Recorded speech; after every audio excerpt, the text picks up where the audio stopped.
ಈ ಮೂರು ಭಾವನದಲ್ಲಿ ಕೂಡ ಇನ್ನೊಂದು ವಿಶೇಷ ಆಗಿದೆ. ನಮಂ ಅಂದರೆ ಆ ಶಕ್ತಿ ಎಲ್ಲ ನಿಮ್ಮ ಹತ್ರ ಬರ್ತದೆ.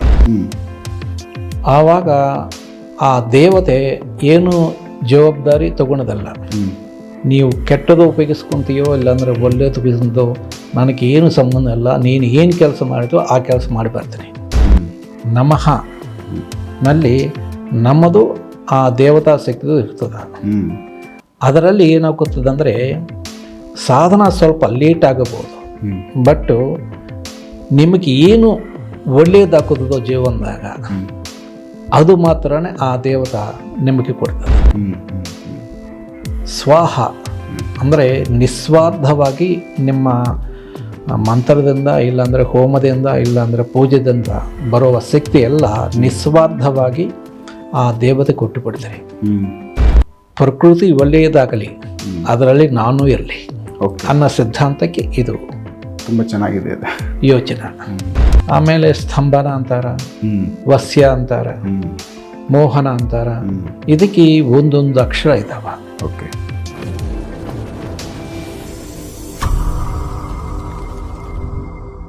ನಮಸ್ಕಾರ ವೀಕ್ಷಕರೇ. ನಮಸ್ಕಾರ ಸರ್. ನಮಸ್ಕಾರ ಸರ್. ಈಗ ಲಾಸ್ಟ್ ವಿಡಿಯೋದಲ್ಲಿ ನಿಮ್ಮದೊಂದಷ್ಟು ಪರಿಚಯ ಮಾಡಿಕೊಟ್ಟಿದ್ದೀನಿ. ಮುಖ್ಯವಾಗಿ ನೀವು ಕೆಲವೊಂದಷ್ಟು ಸಾಧನೆ ಮಾಡೋರಿಗೆ, ಸಾಧಕರಿಗೆ ಕೆಲವೊಂದಷ್ಟು ಗೈಡ್ ಕೊಡಬೇಕು ಅಂತಲೇ ಮಾಹಿತಿ ನಮಗೆ ಹೇಳಿದ್ರಿ. ಹಾಗಾಗಿ ಕೆಲವರು ಮಂತ್ರ ಸಾಧನೆಗಳು ಮಾಡ್ಕೋಬೇಕಾದ್ರೆ ಏನೆಲ್ಲ ಮಿಸ್ಟೇಕ್ ಮಾಡ್ಕೋತಾರೆ, ಮತ್ತು ಯಾವ ಥರ ಸಾಧನೆ ಮಾಡ್ಕೊಂಡ್ರೆ ಅದೊಂದು ರೀಚ್ ಆಗುತ್ತೆ, ಆ ಸಾಧನೆ ಆಗುತ್ತೆ, ಸಂಪೂರ್ಣ ಆಗುತ್ತೆ.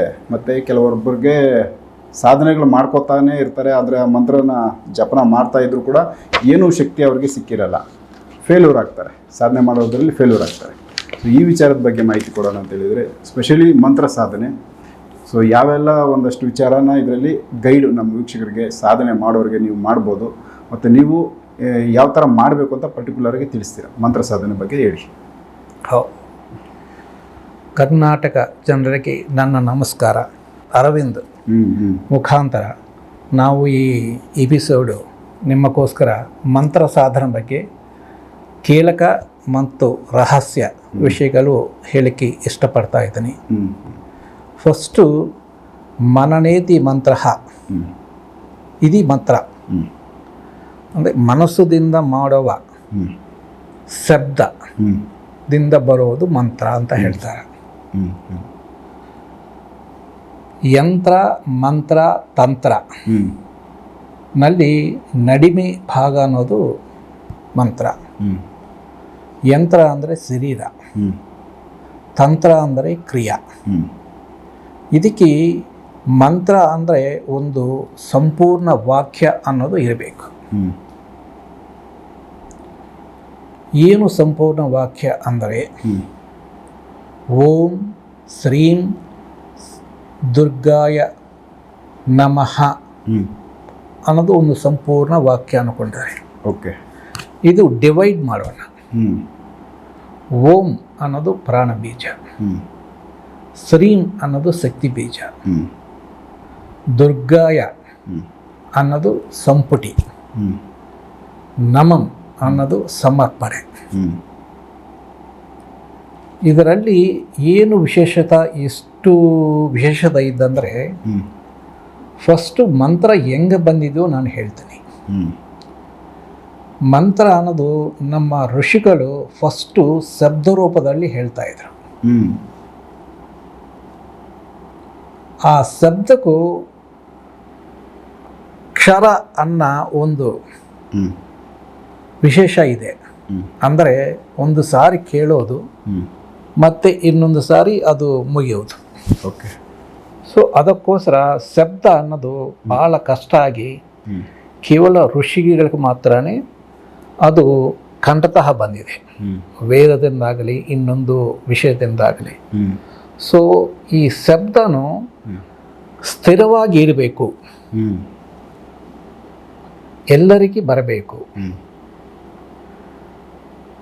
ಋಷಿಗಳು ಮಾಡಿದ್ದ ಆ ಶಬ್ದ ಮತ್ತೆ ಸ್ಥಿರವಾಗಿ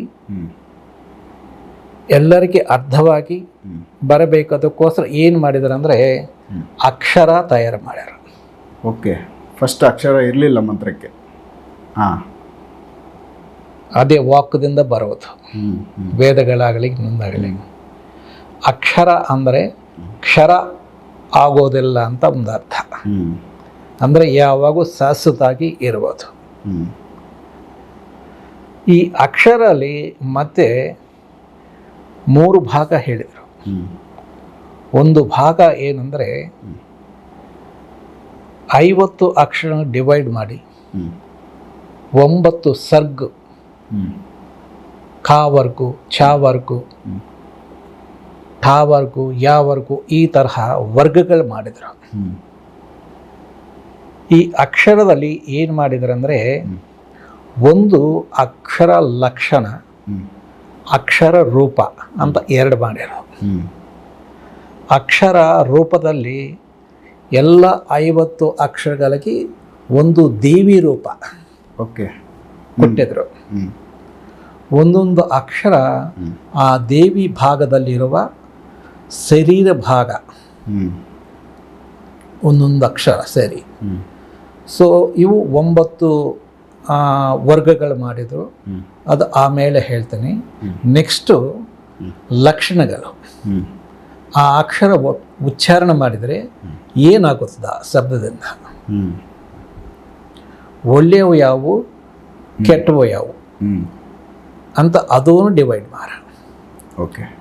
ಫಸ್ಟು ಮಂತ್ರ ನೀವು ಪಠನ ಮಾಡಬೇಕಂದ್ರೆ ಸ್ಥಾನ ಯಾವುದು, ಲಕ್ಷಣ ಯಾವುದು ಕಂಡುಹಿಡಿದರೆ ನಿಮಗೆ ಮಂತ್ರ ಬಗ್ಗೆ ಒಂದು ವಿಶೇಷ ಅರ್ಥ ಗೊತ್ತಾಗುತ್ತದೆ. ನೀವು ಸಾಧನ ಮಾಡಿದಾಗ 3 ವಿಷಯ ಇರಬೇಕು: ದೃಷ್ಟಿ, ಭಾವನಾ, ಚೈತನ್ಯ. ಚೈತನ್ಯ ಎಲ್ಲದಂದರೆ ಈ 2 ಕೂಡ ವೇಸ್ಟ್. ಓಕೆ. ಸೊ ಆ ಚೈತನ್ಯ ಎಲ್ಲಿಂದ ಬರಬೇಕು ಅಂದರೆ ವಿಶ್ವಶಕ್ತಿದಿಂದ, ಓಂಕಾರ ಶಕ್ತಿದಿಂದ ಪ್ರಾಣ ತಗೋಬೇಕಾಗಿದೆ. ನೀವು ಏನು ಮಂತ್ರ ಸಾಧನ ಮಾಡಬೇಕಾಗಿದ್ರೂ ಫಸ್ಟು ಪ್ರಾಣಶಕ್ತಿ ಬಂದಿಲ್ಲ ಅಂದರೆ ನೀವು ಲಕ್ಷ ಅಲ್ಲ, 1 ಕೋಟಿ ಜಪ ಮಾಡಿದ್ರೂ ಆ ಮಂತ್ರ ಅನ್ನೋದು ನಿಮಗೆ ಸಿದ್ಧಿ ಆಗಲ್ಲ. ಫಸ್ಟು ಪ್ರಾಣಶಕ್ತಿ ತಗೊಂಡು ಆಮೇಲೆ ಶಕ್ತಿ ಬೀಜನಲ್ಲಿ ಆ ಪ್ರಾಣ ತತ್ವ ಅನ್ನೋದು ಶಕ್ತಿ ಬೀಜಕ್ಕೆ ಕೊಡಬೇಕಾಗಿದೆ. ಶಕ್ತಿ ಬೀಜಕ್ಕೆ ಕೊಟ್ಟಿದ್ರೆ ಆವಾಗ ನಿಸ್ಸಹಾಯತನಲ್ಲಿರುವ ಶಕ್ತಿ ಬೀಜ ಪ್ರಾಣನೊಂದಿ ನಿಮ್ಮ ಕೆಲಸಕ್ಕೆ ರೆಡಿ ಆಗುತ್ತದೆ. ಪ್ರಾಣ ಶಕ್ತಿಯಿಂದ ಶಕ್ತಿ ಬೀಜಕ್ಕೆ ಪ್ರಾಣ ಕೊಟ್ಟು ಆ ಶಕ್ತಿ ಎದ್ದೇಳಿಸ್ತಾರೆ. ಆ ಶಕ್ತಿ ಎಲ್ಲಿಗೆ ಹೋಗಬೇಕು? ಸಂಪುಟೆ. ಓಕೆ. ಸಂಪುಟನಲ್ಲಿ ಹೋಗಿದರೆ ಅಂದರೆ ಒಂದು ದುರ್ಗ ಆಗಬಹುದು, ಒಂದು ನಾರಾಯಣ ಆಗ್ಬೋದು, ಒಂದು ಶಿವ ಆಗ್ಬೋದು. ದಟ್ ಕಾಲ್ಡ್ ಇವರ ಮನೋಭಾವದಿಂದ ಯಾವ ದೇವರಿದ್ದಾರೋ, ಏನು ಶಕ್ತಿ ಇದೆಯೋ ಅದು. ಓಕೆ. ಅದಕ್ಕೆ ಪ್ರವೇಶ ಆಗಬೇಕು. ಈ ಪ್ರವೇಶ ಆಗದ ಮೇಲೆ ಪ್ರಾಣಶಕ್ತಿಯಿಂದ ಶಕ್ತಿ ಬೀಜ ನೊಂದಿ ನೀವು ಈ ದೇವತಾ ಪೂಜೆ ಮಾಡ್ತಾ ಇದ್ರು ಆ ದೇವತೆ ನಿಮಗೆ ಶಕ್ತಿ ರೂಪೇಣ ಕಾಣ್ತದ. ಓಕೆ. ದರ್ಶನ ಕೊಡುತ್ತೆ. ದರ್ಶನ ಅನ್ನೋದು ದೇವಿಗೆ 2-3 ತರಹ ಹೇಳ್ತಾರ. ಒಂದು ದರ್ಶನ, ನೆಕ್ಸ್ಟು ನಿರಾಕಾರ, ಮತ್ತು ರೂಪ ಹೇಳೋದು, ನೆಕ್ಸ್ಟು ನಾಮ ಹೇಳೋದು. ಇವೆಲ್ಲ ನಿಮ್ಮ ಮನೋಭಾವನಲ್ಲಿ ಬರೋದು. ಅದ್ವೈತಕ್ಕೆ ಹೋಗಿದರೆ ನಾಮ ರೂಪ ಇಲ್ಲಂತ ಭಾವನೆ ಬರ್ತದ. ದ್ವೈತನಲ್ಲಿ ಇದ್ದಂದರೆ ಒಂದು ರೂಪ, ಒಂದು ಭಾವನೆ ಬರ್ತದ. ಈ 2 ಕೂಡ ಸೇರಿ ನಿಮಗೆ ಅದ್ವೈತಕ್ಕೆ ಹೋಗಿದರೆ ನಿಮಗೆ ನಾಮ ಕಾಣೋದಲ್ಲ, ರೂಪನೂ ಕಾಣೋದಲ್ಲ. ಬಟ್ ಅದರಿಂದ ಏನು ಸಿಗ್ತಿದೆಯೋ ಆ ಶಕ್ತಿ ನಿಮಗೆ ಅನುಭವಕ್ಕೆ ಬರ್ತದೆ. ಏನು ಕೆಲಸ ಆಗಬೇಕಾಗಿದ್ರೂ 3 ಶಕ್ತಿಗಳು ಬೇಕಂತ ಹೇಳ್ತಾರೆ. ಕ್ರಿಯಾಶಕ್ತಿ, ಇಚ್ಛಾಶಕ್ತಿ, ಜ್ಞಾನಶಕ್ತಿ, ಎಲ್ಲ ಪರಾಶಕ್ತಿ. ಈ ಪರಾಶಕ್ತಿ ಅನ್ನೋದು ನಾನು ಹೇಳೋದು ಪ್ರಾಣಶಕ್ತಿಯಿಂದ ಶಕ್ತಿ ಬೀಜಕ್ಕೆ, ಶಕ್ತಿ ಬೀಜದಿಂದ ಸಂಪುಟಕ್ಕೆ ಹೋಗಿದರೆ ಅದು ಪರಾಶಕ್ತಿ. ಆ ಶಕ್ತಿನಲ್ಲಿ ನೀವು ಈ ಸಾಧನೆ ಮಾಡಿದೆಯಲ್ಲ, ಈ ಸಾಧನದಲ್ಲಿ ಆ ಶಕ್ತಿ ಸಮರ್ಪಣೆ ಮಾಡೋದು ವಿಧಾನ 4ನೇ ಭಾಗ. ಓಕೆ. ಒಂದು, ಆ ಶಕ್ತಿ ನಿಮ್ಮದಲ್ಲಿ ಬರಬೇಕಾ, ಇಲ್ಲ ನೀವು ಆ ದೇವಿ ಒಂದೇ ಅನ್ನೋ ಭಾವನೆ ಮಾಡಿ ನಿಮ್ಗೆ ಯಾವಾಗ ಬೇಕಾಗಿದ್ರೆ ಆವಾಗ ಆ ಶಕ್ತಿ ತಗೊಂಡ ವಿಧಾನ ಬೇಕಾಗಿದೆ. ಎಕ್ಸಾಂಪಲ್ ಏನಂದರೆ ಬ್ಯಾಂಕ್ನಲ್ಲಿ ಬ್ಯಾಲೆನ್ಸ್ ಇದ್ದಂದ್ರೆ ನಾವು ಯಾವಾಗ ಅಂದರೆ ಆವಾಗ ತಗೋಬೇಕು. ಹೌದು. ಆ ತರಹ. 3ನೇದಂದರೆ ಸ್ವಾಹ, ನಮಂ ನಮಃ ಸ್ವಾಹ. ಅಂದರೆ ನಿಮ್ಮ ಸಂಪೂರ್ಣ ಶಕ್ತಿ ಆ ದೇವತೆಗೆ ಬಿಟ್ಟುಬಿಡ್ತಿ. ಅವರು ಪ್ರಕೃತಿಗೆ ಬೇಕಾಗಿದ್ದ ಶಕ್ತಿ ಅವರು ಕೊಡ್ತಾರೆ.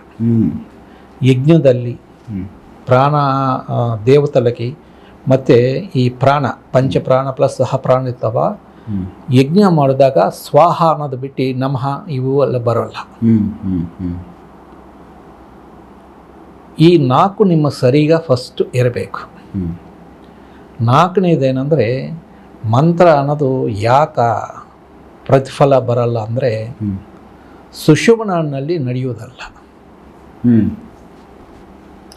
ಇಡಾನೋ ಪಿಂಗಲನೋ ಬರ್ತದ. ಎಷ್ಟು ಪ್ರಯತ್ನ ಮಾಡಿದೆ ಅಷ್ಟು ಲಾಭ ಅನ್ನೋದು ನಿಮಗೆ ಬರ್ತದೆ. ಆ್ಯಕ್ಷನ್ ಫಾರ್ ರಿಯಾಕ್ಷನ್ ಅದು. ಬಟ್ ಸಂಪೂರ್ಣ ರಿಸಲ್ಟ್ ಬರಬೇಕಂದ್ರೆ ಸುಷುಮ ನಾಡಿನಲ್ಲಿ ನಿಮ್ಮ ಶಬ್ದ ಪ್ರವಾಹ ಅಲ್ಲಿಗೆ ಹೋಗಿದರೆ ಮಂತ್ರ ಸಿದ್ಧಿ ಅನ್ನೋದು ಆಗುತ್ತದೆ. ಓಕೆ.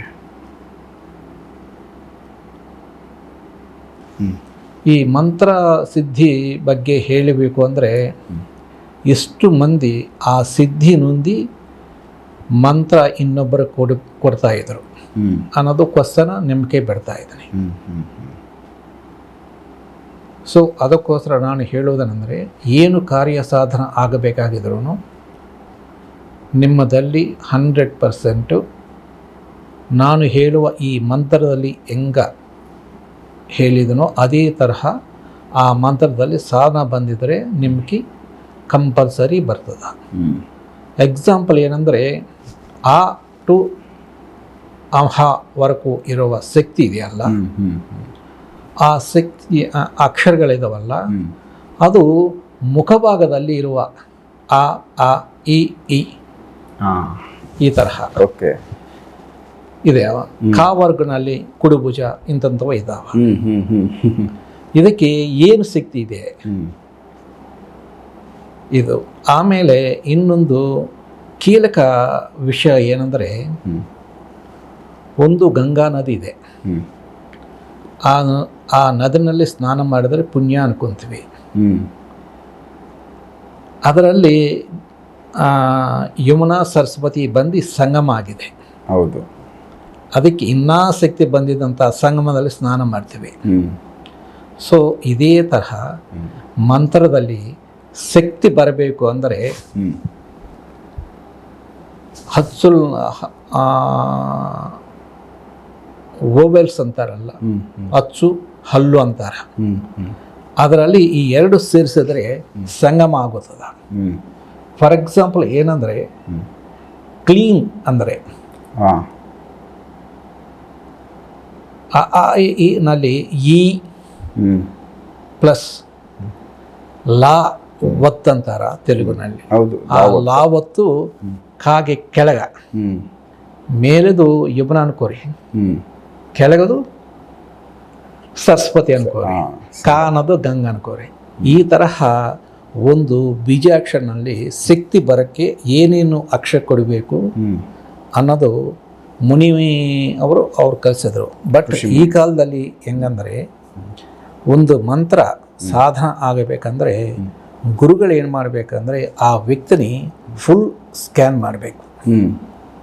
ಒಂದು ಅಕ್ಷರಕ್ಕೆ ಶಕ್ತಿ ಬರಬೇಕಂದ್ರೆ ಅಚ್ಚುನಲ್ಲಿ ಒಂದು, ಹಲ್ಲುನಲ್ಲಿ ಒಂದು ಸೇರಿಸಿ ಮಾಡಿದರೆ ಆ ಶಕ್ತಿ ಬರ್ತಂತ ನಮ್ಮ ಮುನಿಗರಿಗೆ ಗೊತ್ತಾಗಿದೆ.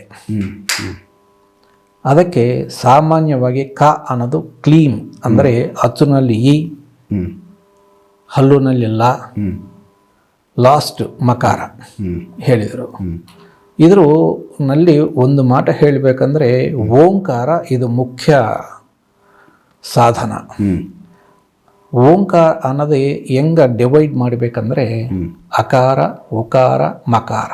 ಹ್ಞೂ ಹ್ಞೂ ಅಕಾರ ಎಲ್ಲಿ ಸಾಧನೆ ಮಾಡಬೇಕು ಅನ್ನೋದು ಮೈನ್ ಅಂದರೆ ಮೂಲಾಧಾರ ಸ್ವಾಧಿಷ್ಠಾನದಲ್ಲಿ ಅಕಾರ ಸಾಧನೆ ಮಾಡಬೇಕು. ಹ್ಞೂ ಹ್ಞೂ ಅದು ಹೆಂಗ ಸಾಧನೆ ಮಾಡಬೇಕಂದ್ರೆ ಮೂಲ ಬಂಧನದಿಂದ.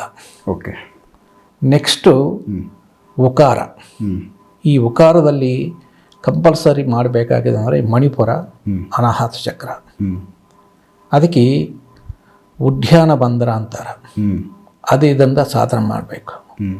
ನೆಕ್ಸ್ಟು ವಿಶುದ್ಧ ಆಜ್ಞಾ. ಈ ಎರಡು ಚಕ್ರ ಮೇಲೆ ಸಾಧನೆ ಮಾಡಿದರೆ ಜಲಂಧರ ಬಂಧನ ಅಂತಾರೆ. ಓಕೆ. ಈ ಅಕಾರ ಅನ್ನೋದು ಶರೀರಕ್ಕೆ, ಉಕಾರ ಅನ್ನೋದು ಮನಸ್ಸಕ್ಕೆ, ಮಕಾರ ಅನ್ನೋದು ಆತ್ಮಕ್ಕೆ. ಆತ್ಮ ಅಂದರೆ ಪೂರ್ಣ ಚೈತನ್ಯದಲ್ಲಿ ಕೆಳಗೆ ಬಂದಿವ ಒಂದು ಸಣ್ಣ ಚೈತನ್ಯ.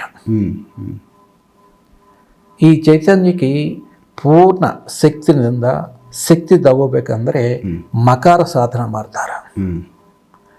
ಮಕಾರ ಅಂದರೆ ವಿಶುದ್ಧದಿಂದ ಆಜ್ಞಾ ಟು ಸಹಸ್ರವರೆಗೆ.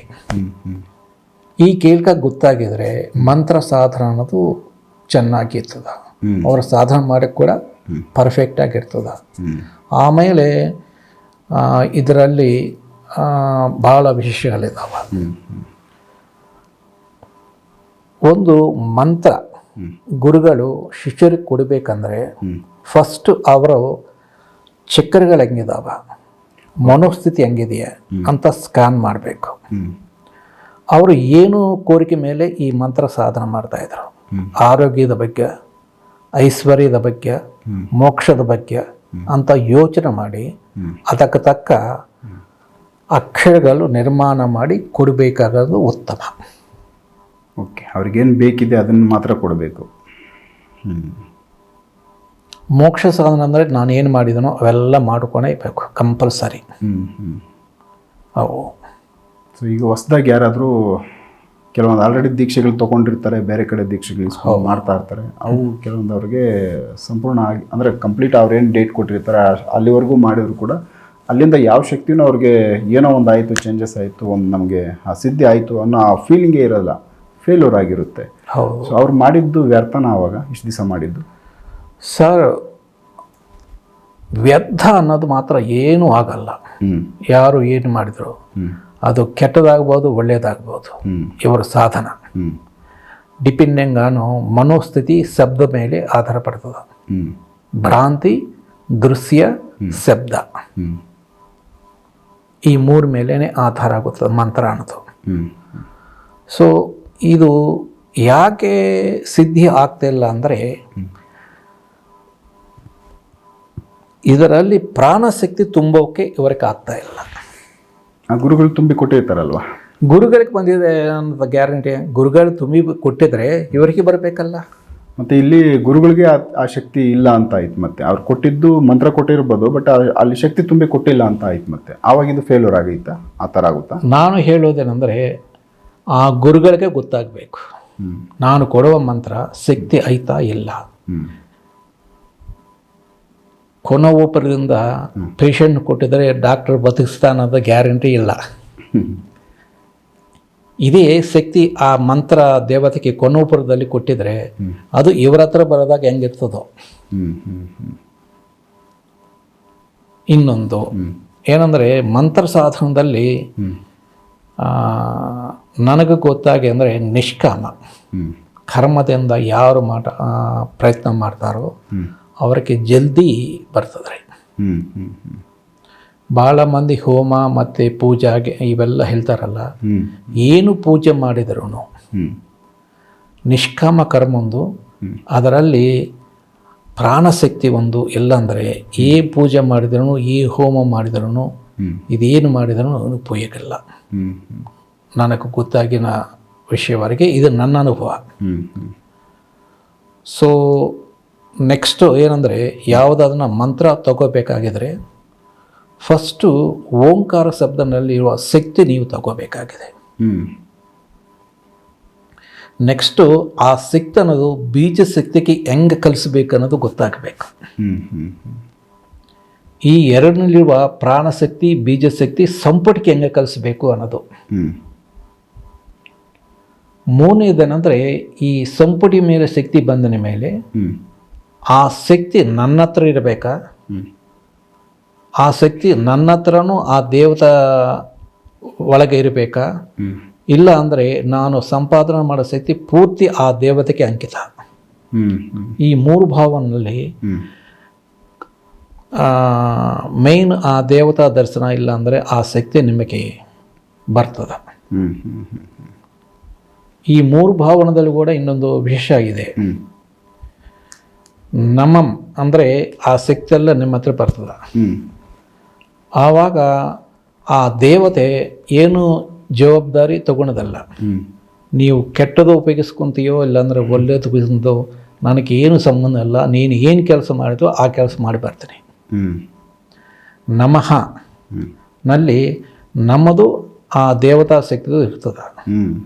ಅದರಲ್ಲಿ ಏನಾಗುತ್ತದೆ ಅಂದರೆ ಸಾಧನ ಸ್ವಲ್ಪ ಲೇಟ್ ಆಗಬಹುದು, ಬಟ್ ನಿಮಗೆ ಏನು ಒಳ್ಳೆಯದಾಗುತ್ತದೋ ಜೀವನದಾಗ ಅದು ಮಾತ್ರನೇ ಆ ದೇವತಾ ನಿಮಗೆ ಕೊಡ್ತದೆ. ಸ್ವಾಹ ಅಂದರೆ ನಿಸ್ವಾರ್ಥವಾಗಿ ನಿಮ್ಮ ಮಂತ್ರದಿಂದ ಇಲ್ಲಾಂದರೆ ಹೋಮದಿಂದ ಇಲ್ಲಾಂದರೆ ಪೂಜೆದಿಂದ ಬರುವ ಶಕ್ತಿ ಎಲ್ಲ ನಿಸ್ವಾರ್ಥವಾಗಿ ಆ ದೇವತೆ ಕೊಟ್ಟು ಬಿಡ್ತಾರೆ. ಪ್ರಕೃತಿ ಒಳ್ಳೆಯದಾಗಲಿ, ಅದರಲ್ಲಿ ನಾನು ಇರಲಿ ಅನ್ನೋ ಸಿದ್ಧಾಂತಕ್ಕೆ ಇದು ತುಂಬ ಚೆನ್ನಾಗಿದೆ ಯೋಚನೆ. ಆಮೇಲೆ ಸ್ತಂಭನ ಅಂತಾರ, ವಸ್ಯ ಅಂತಾರ, ಮೋಹನ ಅಂತಾರ. ಇದಕ್ಕೆ ಒಂದೊಂದು ಅಕ್ಷರ ಇದಾವ. ಓಕೆ, ಆ ಅಕ್ಷರ ಬಗ್ಗೆನೇ ಈ ಮಂತ್ರಶಾಸ್ತ್ರ ಅಂತ ಇದೆ. ಇಷ್ಟು ತರಹ ಈ ಮಂತ್ರಶಾಸ್ತ್ರದಲ್ಲಿ ಭಾಳ ನಿಗೂಢವಾದ ರಹಸ್ಯಗಳಿದಾವೆ. ಯಾರನ್ನು ಆಸಕ್ತರು ಇದ್ದಂದರೆ ಅದು ನಾನು ಹೇಳಿಕೊಡೋಕ್ಕೆ ರದಿ. ಸೊ ಯಾವೆಲ್ಲ ಮಂತ್ರಗಳು ಕೊಡ್ತೀರಾ ನೀವು? ಯಾವ ದೈವಕ್ಕೆ ಸಂಬಂಧಪಟ್ಟಿದ್ದ ಮಂತ್ರಗಳಿರುತ್ತೆ? ಯಾವ ಥರ ಸಾಧನೆಗಳಿರ್ತವೆ ನೀವು ಕೊಡೋ ಮಂತ್ರಗಳು? ಎಷ್ಟು ದಿನದವರೆಗೂ ಅವರು ಸಾಧನೆಗಳು ಮಾಡ್ಕೋಬೇಕಾಗಿ ಬರುತ್ತೆ? ಸರ್, ನನ್ನ ಸಾಧನೆ ಏನಂದರೆ ಫಸ್ಟು ಅನ್ನ ತಯಾರು ಮಾಡಿದರೆ ಅದರದಿಂದ ಏನಾದರೂ ನಾವು ತಿನ್ನಬಹುದು. ಇದಕ್ಕೆ ಇದೇ ಅಂತ ನಾನು ಹೇಳೋಕ್ಕಾಗಲ್ಲ. ನಾನು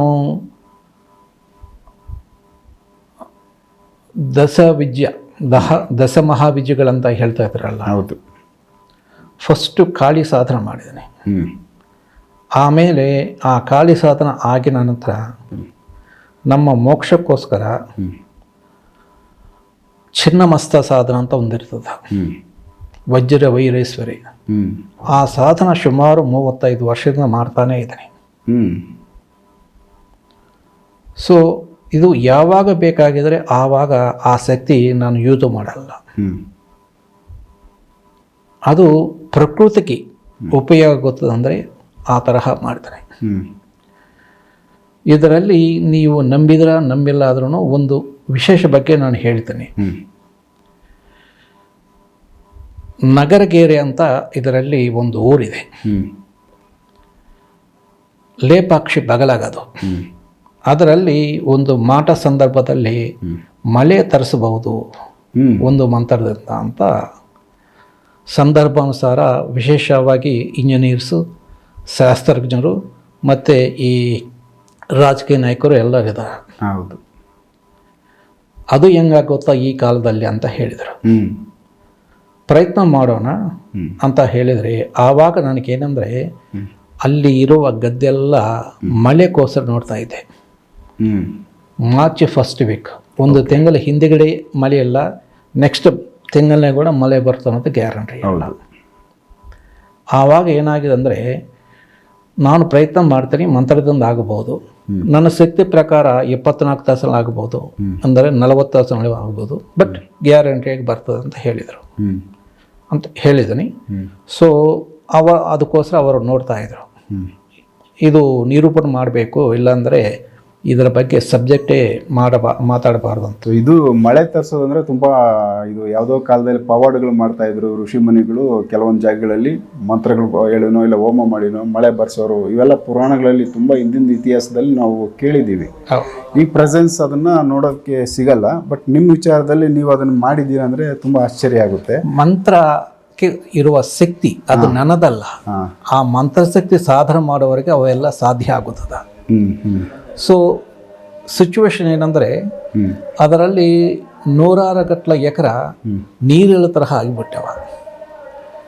ಆ ಊರಿ ಪ್ರೆಸಿಡೆಂಟು ಒಂದು ಮಾತು ಹೇಳಿದರು, ಅಪ್ಪ ಇಲ್ಲಿ ಒಂದು ಕೆರೆ ಇದೆ, ಸುಮಾರು ಒಂದು 100 ಎಕರೆ ಮೇಲೆ ಇರ್ತದ ಕೆರೆ. ಇದು ತುಂಬಿ ಸುಮಾರು 50 ವರ್ಷ ಮೇಲೆ ಆಗಿದೆ. ಒಂದು ಮಳೆ ಹಿಂಗೆ ಬಂದು ಹಿಂಗೆ ಹೋಗೋದಲ್ಲ, ಈ ಕೆರೆ ಕನಿಷ್ಠ ಅರ್ಧ ಭಾಗ ತುಂಬಬೇಕು, ಆವಾಗ ನಾವು ನಂಬಿತೀವಿ ಅಂತ ಅವ್ರು ಹೇಳೋಣ. ಅದು ತುಂಬಬೇಕು ಅಂತ ಅವ್ರು ಕೇಳಿದರು. ಇದಕ್ಕೆ ಸಾಕ್ಷಿ ಯಾರು ಅಂದರೆ ಮೈನ್ ನನಗೆ ಪ್ರೇರಣೆ ಈ ಬೆಂಗಳೂರು ಇಂಟರ್ನ್ಯಾಷನಲ್ ಏರ್ಪೋರ್ಟ್ ಇದೆಯಲ್ಲ, ಅದರಲ್ಲಿ ಸ್ಪೆಷಲ್ ಇಂಜಿನಿಯರು. ಅವನು ಸೈನ್ ಮಾಡಿದ್ರೇ ಆ ಫ್ಲೈಟು ಎದುರೌದು ಟೇಕಪ್ ಆಗುತ್ತೆ. ಅಷ್ಟು ಸೈಂಟಿಸ್ಟು ಈ ಮಂತ್ರದ ಬಗ್ಗೆ ಪರೀಕ್ಷೆ ಮಾಡ್ಯಾನ. ಆವಾಗ ಏನು ಮಾಡಿದಾನಂದರೆ, ನಾನು ಮಳೆ ತರಿಸ್ತೀನಿ, ಅದು 24 ತಾಸು ಆಗ್ಬೋದು, 41 ತಾಸು ಆಗ್ಬೋದು, ಬಟ್ ನೀವೆಷ್ಟು ಕೇಳಿದ್ರು ಅಷ್ಟು ತರಿಸ್ತೀನಿ ಅಂತ ಮಾತು ಕೊಟ್ಟಿದ್ದೀನಿ. ನೀವು ಭರವಸೆ ಕೊಟ್ಟಿದ್ದೀನಿ. ಕೊಟ್ಟು ಅದಕ್ಕೆ ಬೇಕಾಗದ ಮಂತ್ರ ಒಂದು ಕ್ರಿಯೆ ಅವರಿಂದನೇ ಮಾಡಿಸಿದ್ದೀನಿ. ಆ ಊರಿ ಪ್ರೆಸಿಡೆಂಟ್ದಿಂದಾನೆ ಮಾಡಿಸಿ ಏನಾಗಿದೆ ಅಂದರೆ, ಸ್ವಾಧಿಷ್ಠಾನ ಚಕ್ರದಲ್ಲಿರುವ ವಂ ಅನ್ನೋದು ನೀರಿಗೂ ಸಂಬಂಧ ವಿಷಯ. ಸ್ವಾಧಿಷ್ಠಾನ ಚಕ್ರದಲ್ಲಿ ಯೋಚನೆ ಮಾಡಿ ಆ ಮಳೆ ತರಿಸ್ಬೇಕು ಅನ್ನೋದು ಈ ಮಳೆರಾಯನ ಸಿದ್ಧಾಂತ. ಸಾಧಾರಣವಾಗಿ ವರ್ಷ ಬರ್ತದ ಹೋಗುತ್ತದ, ಬಟ್ ಒಂದು 100 ಎಕರೆ ಮೇಲೆ ಇರುವ ಕೆರೆ ತುಂಬಬೇಕಂದ್ರೆ ಎಷ್ಟು ಮಳೆ ಬರಬೇಕು. ತುಂಬ ಕಷ್ಟ ಇದೆ. ದೊಡ್ಡ ಮಟ್ಟದ ಮಳೆ ಬಂದ್ರೂ ಒಂದೊಂದ್ಸರಿ ಅಷ್ಟು ತುಂಬೋದು ಕಷ್ಟ ಐತೆ. ಇದು ಮೈನ್ ಪಾಯಿಂಟ್. ಆವಾಗ ಒಂದು ಯೋಚನೆ ಮಾಡಿ ಗುರುಗಳ ಬಗ್ಗೆ ಕೇಳಿದರೆ ಅವರು ಒಂದು ಮಾತು ಹೇಳಿದರು. ಏನಂದರೆ, ಶ್ರೀಕೃಷ್ಣ ಕಾಲದಲ್ಲಿ ಇಂದ್ರ ಇದೇ ತರಹ ಮಳೆ ಮಾಡಿಸಾನ. ಇವರು ಯಾದವರು ಮತ್ತು ಶ್ರೀಕೃಷ್ಣ ಗೋಸಂತೆಲ್ಲ ನಾಶನ ಆಗಬೇಕು ಅಂತ. ಆವಾಗ ರಾಕ್ಷಸ ಮೇಘಗಳು ಅಂತ ಒಂದಿರ್ತಾವು, ಅದಕ್ಕೆ ಕ್ಯುಮುಲೋ ನಿಂಬಸ್ ಅಂತಾರ ನಮ್ಮ ಇಂಗ್ಲೀಷ್ದಲ್ಲಿ. ಆ ಮೇಘಗಳ ಬಗ್ಗೆ ಯೋಚನೆ ಮಾಡು, ಅವು ಬಂದಿದ್ರೆ ನಿಮ್ಮ ಯೋಚನೆ ಸಕ್ಸಸ್ ಆಗುತ್ತೆ ಅಂತ ಹೇಳಿದರು. ಈಗ ನಮ್ಮ ದೃಷ್ಟಿ ಎಲ್ಲಿಗೆ ಹೋಗಬೇಕು ಅಂದರೆ ಆ ರಾಕ್ಷಸ ಮೇಘ ಹತ್ರ ಹೋಗಬೇಕು. ನನ್ನ ಭಾವನ ಅಲ್ಲಿ ಏನಾಗಬೇಕು ಅನ್ನೋದು ಅಲ್ಲಿ ಕುಂದಿರಬೇಕು. ದೃಷ್ಟಿ ಭಾವನ ಈ ಎರಡು ಸೇರಿ ಕ್ಯುಮುಲೋ ನಿಂಬಸ್ಗೆ ಆಹ್ವಾನ ಮಾಡಿದ್ದಾರೆ. ಮಾಡಿದಾಗ 4 ಆಗಿದೆ, 5 ಆಗಿದೆ. ಇವ್ರನ್ನ ಯಾಕೆ ನಂಬಬೇಕಪ್ಪ, ನಾವು ಹುಚ್ಚರಾಗಿ ಇಲ್ಲಿ ಕುಂದಿರಿದ್ದೀವಿ, ನಡಿಯೋಣ ನಡಿ ಅಂತ ಹೇಳಿದರು. ಆವಾಗ ಒಂದು 3 ಕಿಲೋಮೀಟ್ರ್ ದೂರದಲ್ಲಿ ನಮ್ಮ ರೂಮ್ ಇದೆ. ಅವ್ರು ಫೋನ್ ಮಾಡಿದರು, ಅಪ್ಪ ನೀವು ಬರೋದಾಗ ಭಾಳ ಕೇರ್ಫುಲ್ಲಾಗಿ ಬನ್ನಿ, ಕರೆಂಟ್ ಸ್ತಂಭ ಮತ್ತು ಗಾಳಿ ಮಳೆ ಬಂದು ಬಿದ್ದು ಬಿಟ್ಟಾವ ದಾರಿನಲ್ಲಿ. ಸೊ ಭಾಳ ಕೇರ್ಫುಲ್ಲಾಗಿ ಬರ್ರಿ ಮನೆಗೆ ಬರೋದಾಗ ಅಂತ ಹೇಳಿದರು. ನಮ್ಮ ಇಂಜಿನಿಯರನು ಅಲ್ಲೆಲ್ಲೋ ಬಂದಿದ್ರೆ ಏನು, ಇಲ್ಲಿ ಬರಬೇಕಂತ ಹೇಳೋಣ. ಸೊ ಇಲ್ಲಿ ಬರ್ತದಪ್ಪ ನಡಿ ಅಂತ ಅಂದಾಗ ಒಂದು ಸಿಡಿಲು ಬಂದಿದೆ. ಅದು ನನಗೆ ಸೂಚನೆ. ಸೊ ಮುಂದೆ ಮನೆ ಈ ಗದ್ದಿನಿಂದ ಖಾಲಿ ಮಾಡಿ, ಇಲ್ಲಾಂದರೆ ಗಾಡಿ ಹೋಗಲ್ಲ, ನಡಿ ಫಸ್ಟು ಗದ್ದಿನಿಂದ ಹೊರಗೆ ಹೋಗೋಣ ರೋಡ್ ಮ್ಯಾರ್ಕೆ ಅಂತ ಹೇಳಿದ್ದೀನಿ. ಸರಿ 7 ಗಂಟೆ ಆಗಿದೆ, ಹೋಗಿಬಿಟ್ಟಿದ್ದೀವಿ ಮನೆಗೆ. ಬೆಳಗ್ಗೆ ನೋಡಿದ್ರೆ ಆ ಕೆರೆ ತುಂಬಿ ಎಲ್ಲ ಗದ್ದೆ ಮೇಲೆ ಹೋಗ್ತಾ ಇದ್ದಾವೆ. ಇದು ಸಾಕ್ಷಿ ಮಂತ್ರಕ್ಕೆ. ಚಮತ್ಕಾರ ಇದು. ಆಲ್ಮೋಸ್ಟ್ ಬೇಕಾಗಿದ್ರೆ ಹೋಗಿ ಅಲ್ಲಿ ಕೇಳ್ರಿ, ಪ್ರೆಸಿಡೆಂಟಿಗೆ ನಮ್ಮ ಇಂಜಿನಿಯರಿಗೆ. ಯಾವ ಊರಲ್ಲಿ ಸರ್ ಇದಾಗಿದ್ದು? ನಗರಗೆರೆ. ನಗರಗೆರೆ. Okay okay. ಲೇಪಾಕ್ಷಿ ಹತ್ರ ಹೇಳಿದ್ರೆ? ಲೇಪಾಕ್ಷಿ ಹತ್ರ. ಓಕೆ. ಸೊ ಇದು ಯಾವ ಇಸ್ವಿನಲ್ಲಿ, ಎಷ್ಟು ವರ್ಷದ ಹಿಂದೆ? 2018 ಮಾರ್ಚ್. ಓಕೆ ಓಕೆ, ಇತ್ತೀಚೆಗೆ. ದುರದೃಷ್ಟ ಏನಂದರೆ ಈ ತರಹ ಮಂತ್ರ ನಾನು ಎಲ್ಲಿ ಪ್ರಯೋಗ ಮಾಡಿದರೆ ಆ ಪ್ರದೇಶನಲ್ಲಿ ನಾನು ನಿವಾಸ ಮಾಡೋಕ್ಕಾಗಲ್ಲ. ಏಕೆ? ಅದು ಪ್ರಕೃತಿ ಶಾಪ. ನೀವು ಅಲ್ಲಿಂದ ಬಿಡಬೇಕಾಗುತ್ತೆ ಕಂಪಲ್ಸರಿ. ಈ ತರಹ 3-4 ಟೈಮ್ ಆಗಿನ ಮೇಲೆ ನಾನು ಎಷ್ಟುವರೆಗೂ ಅನ್ನೋದು ಯೋಚನೆ ಮಾಡಿ ಮಾಡ್ತೀನಿ. ಸೊ ಇದು ಮಂತ್ರದ್ದು ಪವರ್. ಆಮೇಲೆ ಮಂತ್ರನ ಯಾವ ಥರ ಸಾಧನೆ ಮಾಡ್ಕೊಂಡ್ರಿ ನೀವು? ಅದೇ ಹೇಳಿದನಲ್ಲ, ಫಸ್ಟು ಏನಂದರೆ ನಮ್ಮ ಶರೀರ ಶುದ್ಧಿ ಆಗಬೇಕು. ಕ್ರಿಯಾಶಕ್ತಿ ಅಂತಾರೆ. ಕ್ರಿಯಾಶಕ್ತಿ ಅಂದರೆ ಏನು ಮಾಡೋಕ್ಕೂ ಸಿದ್ಧವಾಗಿ ಇರಬೇಕು. ನೆಕ್ಸ್ಟು ಇಚ್ಛಾಶಕ್ತಿ ಅಂತಾರೆ.